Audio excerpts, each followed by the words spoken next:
O fato é que o jornal Estado de São Paulo dava um apoio ao teatro muito grande.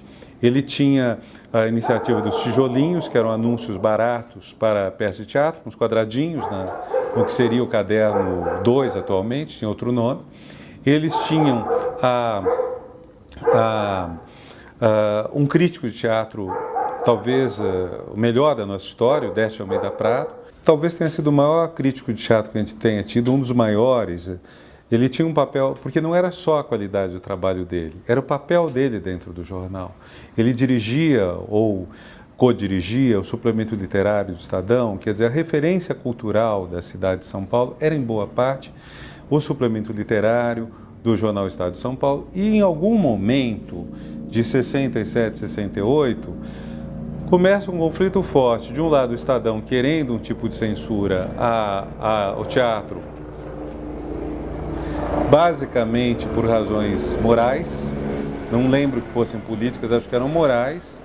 Esse desconforto com a sexualidade aparecendo no teatro, acho que era isso, se eu bem me lembro. De outro lado, a classe teatral, como então se dizia, extremamente incomodada com isso, e a coisa culmina quando a classe teatral devolve o prêmio que o Estadão dava todo ano para cada tipo de ação teatral. Quer dizer, o prêmio melhor diretor, melhor atriz, melhor revelação, tudo. Era uma coisa extremamente minuciosa, dirigida pelo Décio, e o Décio fica numa situação horrível, e ele encerra a colaboração com um artigo notável, em que ele fala justamente do encerramento dessa missão, do fato de não poder mais continuar fazendo isso. Logo depois disso, há o golpe dentro do golpe, o ato institucional número 5, o fechamento brutal, o fim da liberdade de expressão quase total. Então, aquelas peças que eram peças notáveis, que tinham um espaço, elas também acabam proibidas. Mas, de certa forma, todo um público tinha também deixado um pouco o teatro. Então, são anos incríveis de teatro, 66, 67, 68, e depois disso uma queda muito grande, perda de público, perda de espaço, perda de tudo. Eu acho que o teatro jamais se recuperou disso. Aqui em São Paulo, pelo menos, jamais se recuperou. Quer dizer, a própria possibilidade que tinha o teatro de fazer um espaço significativo de discussão, ser uma ágora que discutia as grandes questões da sociedade brasileira, deixou de ser. Eu vi uma coisa disso no cinema por volta do ano 2000.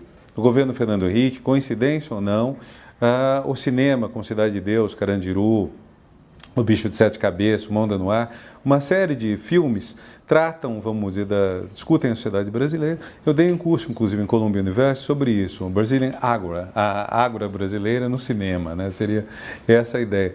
Então, como filmes argentinos, por exemplo, da mesma época, Nove Rainhas, vários filmes com Ricardo Darín. Você pode até pegar na Argentina esse ator, que é uma coisa que também hoje não está sendo. Hoje, vamos dizer, a Ágora, hoje, 2012, eu acho que o mais perto da Ágora são algumas novelas. De vez em quando, alguma novela pega uma coisa, trata de uma questão, corrupção, banditismo, relações humanas. Então, alguma novela, de vez em quando, pega esse link, mas hoje eu não estou vendo nem no teatro, nem no cinema. E isso é pena, porque isso enfraquece muito a pujança da arte, vamos dizer. Quer dizer, a arte deixa de ser um espaço pelo qual as pessoas estão discutindo o mundo em que elas vivem. E isso acho que é sem ser uma condição para ser grande arte, etc., pode haver mil outros fatores, mas eu acho que contribui muito para um círculo virtuoso, vamos dizer, entre o artista, o seu público, sabe, se abastecendo reciprocamente. Então, alguns lugares têm isso, eu não sou pessimista, só estou dizendo. O teatro teve um momento fantástico no Brasil, que eu vivi esse momento, não sei quando começou isso, mas eu vivi isso nesse período, primeiro da ditadura, em que era ditadura, mas havia uma certa liberdade, e esse enfrentamento foi terrível para o teatro. O texto do Décio é fabuloso, e o Décio é a figura quase que trágica disso, um homem que dedicou a vida ao teatro, e que, de repente, ele está entre dois fogos. O jornal, com o qual ele tem uma ligação fortíssima, que é um jornal que pode ter valores mais conservadores, mas sempre foi um jornal muito digno na sua franqueza a respeito. que é um jornal que nunca defendeu tortura ou censura, nunca conestou, no sentido fora da censura. Nesse momento ele era um tanto contra o tipo de teatro que se fazia.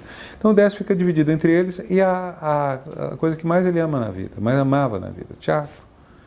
Então talvez, quer dizer, por um lado o teatro pagou o preço, por outro lado a pessoa que pagou o preço mais forte foi o Décio, talvez.